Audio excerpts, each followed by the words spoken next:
a bright day on the sunny side too. So we meet with the darkness and strife. This sunny side. Welcome back, America. Serendipity is when a great writer moves in across the street from a great story, and that's what we have in the book of Charley, the brand new bestseller by David Von Drehle, my colleague from the Washington Post. David joins me from Kansas City this morning. How are you, David? I'm great, Hugh. How are you? I'm good. Congratulations. It's skyrocketing up the Amazon charts, and boy, did it hit a sweet spot.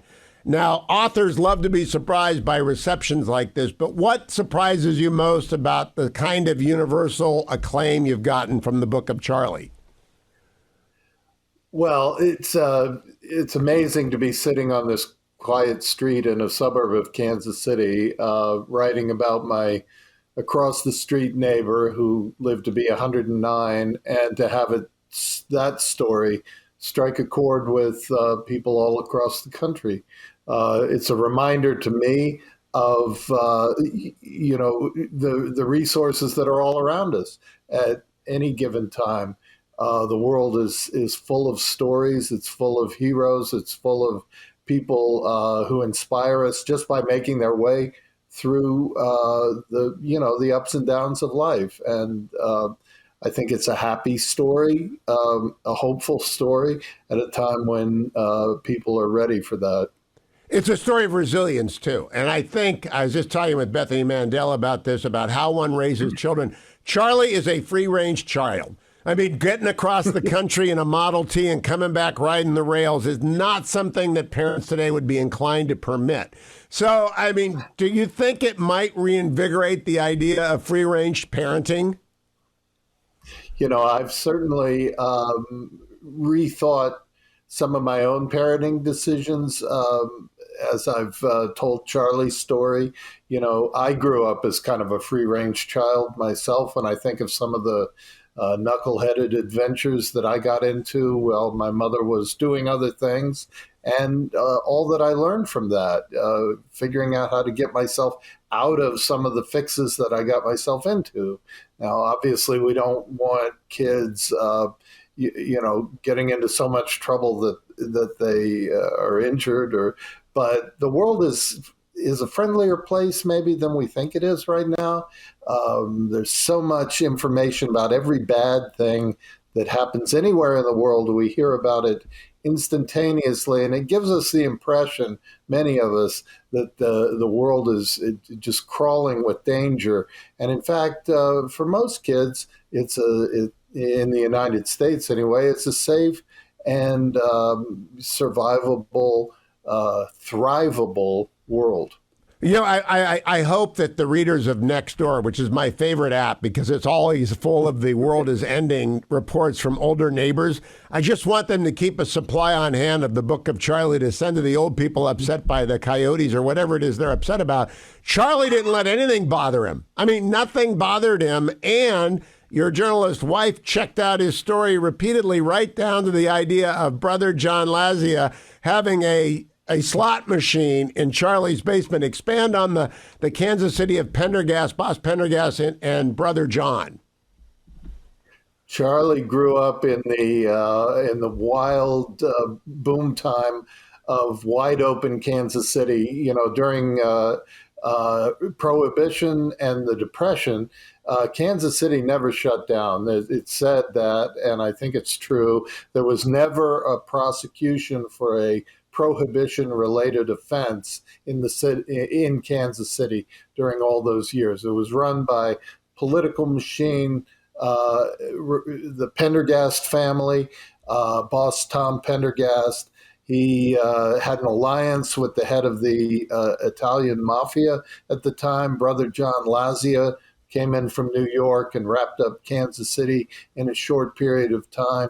This was, it was called the Paris of the Plains, and that wasn't a compliment. That was referring to the reputation Paris had as a place where the party never stopped and the sin was available round the clock. Before there was Las Vegas in the United States, there was Kansas City. And this is where all the kids people from the Midwest especially could come and experience the big city and go back to the farm and tell their friends about it. It's many stories are within the book of Charley. Charley White, Dr. Charley White is the primary story. When I come back with David, we're going to talk about some of the subsidiary stories.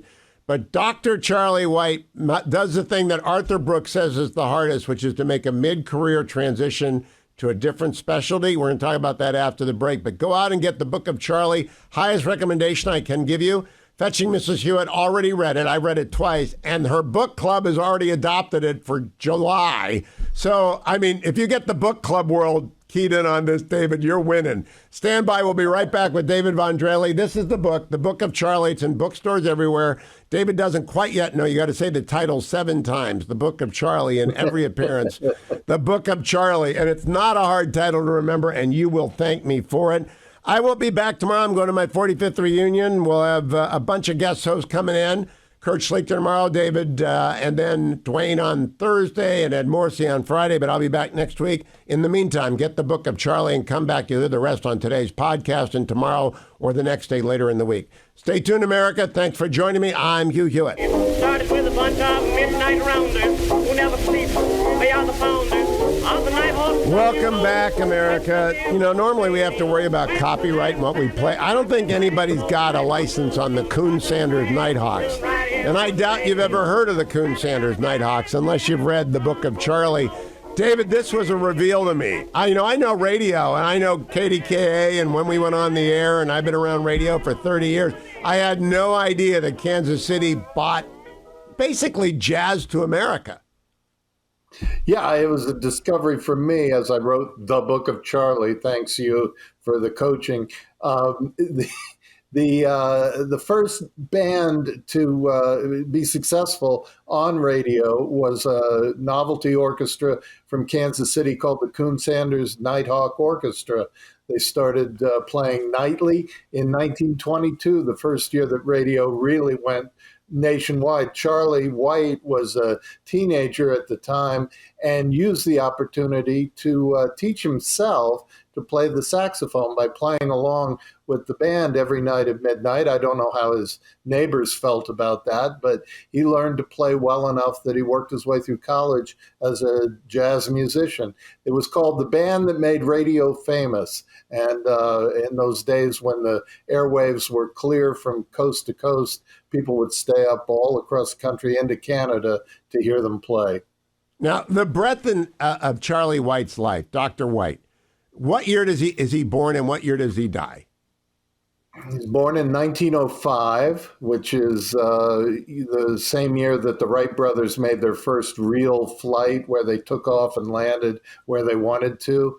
He lived until 2014 when people were flying around on the International Space Station. That was the range of his life from before the time of highways to the time when there were rover tracks on the surface of Mars. I want to emphasize, he does not have an easy life. His father is tragically killed when he's 7 years old, but he is resilience defined. And as you extract that, you wrote this book for your kids, and I can tell that. You're encouraging resilience. Everyone's going to have a worst day in their life, and everyone's going to have a best day in their life. And Charley had a lot of worst days, but he kept coming back. And I've quoted you before, Montaigne, who says, the sure sign of wisdom is a constant cheerfulness. That's Charley White. Mm-hmm. Absolutely. He's 8 years old when his father is killed in a freak accident. The morning starts, it's a happy family of 2 parents and 5 little kids. And by lunchtime, it's a widow struggling to figure out how she's going to go on. Charley completely wiped out by that. But, there's an interesting thing. The American Psychological Association has come up with a list of ways to be resilient. And one of them, the key one, I think, is simply taking action, not being paralyzed by your worst day. And there's this wonderful story. The young Charley White, as an 8 or 9-year-old boy, announces to his mother he's going to sleep outside every day for a year. And he does it. He sets up a cot on one of the porches of their house all through the winter, all through the summer. He's out there every night. His mother lets him do it, which I think is crucial. But it's this example. It's not a dramatic. I guess it's a dramatic action for a little boy, but it's something he could do, something affirmative, putting one foot in front of the other, and that cheerfulness and that determination to go on living. Taking control of your life. And I like it a few moments. He enlists in the Army once. He's sitting around in the Arkansas or someplace, not doing anything. So he quits as a lieutenant. He comes back after Pearl Harbor. They make him a captain. And then medicine is changing. And I think every doctor in America is going to read this to get a glimpse of what they thought they were signing up for, because they don't sign up for that anymore. But Charley, Dr. White is old school. And I mean really old school. Can you expand on that, David? When Charley learned to be a doctor in the 1920s, there were no antibiotics, very little anesthesia, so there wasn't much surgery. As he puts it, they didn't really cure anything. They were, wellness coaches, I guess we'd call them now, who would help people, through their diseases, but they couldn't cure much. That was the practice that Charley tried to build, carrying a black bag on house calls all through the Depression. Then the war comes along, completely wipes out that practice. He's in the middle of his life, and his career, as he knew it, was decimated. What does he do? He gets training in the new science of anesthesia during the war.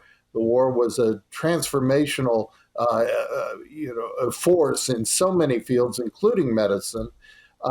He comes out of the experience in the Army as Kansas City's first anesthesiologist. He has a new and specialized career that's much more, expansive than the one he left behind, and winds up participating in 40,000 surgeries, including the first open heart surgeries in the Kansas City area. This willingness to be retrained, to find a new career, to realize that learning is a lifelong thing. You don't just do it in your teens and 20s and have that hold you for the rest of your life. This was a message that I knew my kids were going to need, and that's a reason that I wrote the book of Charley. Footnote under this, Dr. White was never sued. 40,000 surgeries, and he was never sued, which talks a little bit about how medicine has changed into a liability-preventing practice as opposed to a curative practice. But I want to compliment you on a bit of art. You tell a couple of your favorite stories while you tell this story. Dwight Harkin, I had never heard of. I had no idea that's how open heart surgery was invented. I had never heard of Travis Roy. These are obviously favorite David Von Drehle stories. Which one do you prefer more, Travis Roy or Dwight Harkin, or can you tell them both? Dwight Harkin during World War II invented open heart surgery. He was the first person to realize you could cut into the heart, and he saved a lot of lives, people wounded with shrapnel. But the story of Travis Roy is very important to me. This was the most recruited young hockey player in North America when he went to Boston University. And 11 seconds into his first game as a freshman player on the national champion team, he slammed into the boards, snapped his neck, and was paralyzed the rest of his life. He went on. He found a way, having he never imagined that he was going to live his life out in a wheelchair. He thought he was going to live his life out as a star of the NHL, but he found a new way of going on. And I think this is the story of the book of Charley, finding ways to go on, not miserable, but with joy, with happiness, with wonder, because this is our life to live. You know this.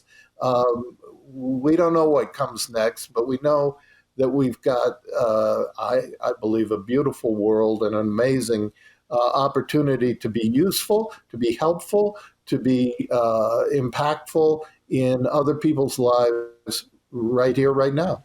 It's also a book on joy in the third third. I have a friend who runs the Third Third Project at Fuller Theological Seminary, Dr. Mark Roberts. We were talking about the book of Charley when he was visiting. And I said, the third third, a lot of people are intimidated by that. I think they will be encouraged by the book of Charley. Have you heard that this is what you want to give to someone who's 75 or older and just worried about longevity? Because we're all going to live longer on the curve, right? The curve is going out. The curve is going out. If you make it into your 70s, you got a pretty good chance of getting into your 80s, your 90s. We're making more centenarians than ever before. And Charley was lucky. He kept all his marbles to the very end. He had good health until the last year of his life.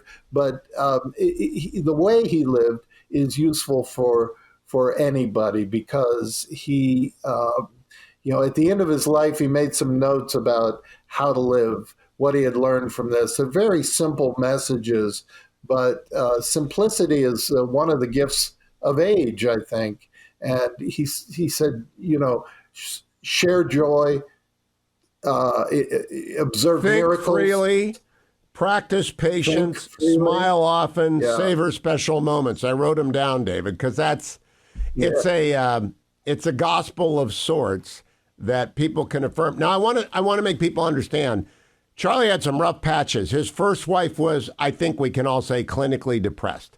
He had a lot of setbacks in his life, and that camp is about as weird a thing I've ever heard of that he got sent off to. But he survives these traumas. Do you think that maybe we tend to live in our trauma too long, and that the book of Charley may teach people, yes, grieve, then rebuild and move on? Yeah, trauma is universal. I think one of the fictions that we've come to live under is that you can have a life that has nothing bad in it, that if you just structure things properly, you can avoid what I call the pianos that are falling from the sky all around us all the time. No, they're out there, and they're going to find you. Sorrow is going to find everybody. Pain is going to find everybody sooner or later. And so when pain and sorrow are hunting elsewhere, you need to make the most of that time. And another of these psychological secrets to thriving and resilience is the ability to put your pain in your past and say, I'm not going to be defined by that. I'm going to choose who I am, how I live, and what my story is. And so how have your kids, for whom are about my kids' ages, you used to read to them like I used to read to them. It's very poignant at the beginning. That day comes when they no longer want dad to read to them, and you just got to get over it. But how are they reacting to the book? The three kids who are the primary audience here are your three children. They've been wonderful about the book in different ways. One of them helped us design the cover, which I'm super happy about. Yeah. I love this title, The Book of Charley. I love the cover. It shows a man moving on, into his future. And one of my daughters said that, and I can relate to this, that high school made her never want to read another book, but that the Book of Charley has brought her back to reading. So it's gratifying. That's a great thought. I would love for high school English students to read this in the way that we were obliged to read Silas Marner, because they would then appreciate the older people in their lives a lot more. And I wonder if more people are going to do that as a result of this, David. Do you think so? Sit down with the octogenarian, nonagerian, or the centenarian near you and find out? I hope so. For me, the great breakthrough of this is that Charley was so magnetic and charismatic that he drew me in.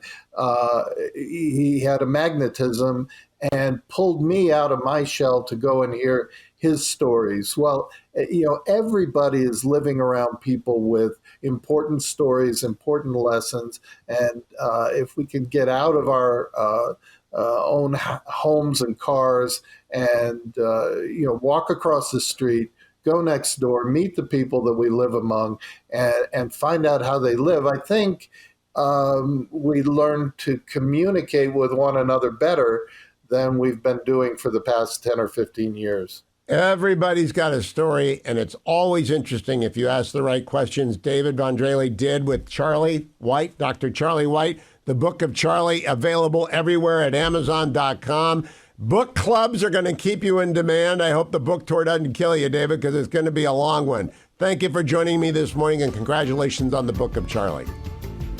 Thank you, Hugh.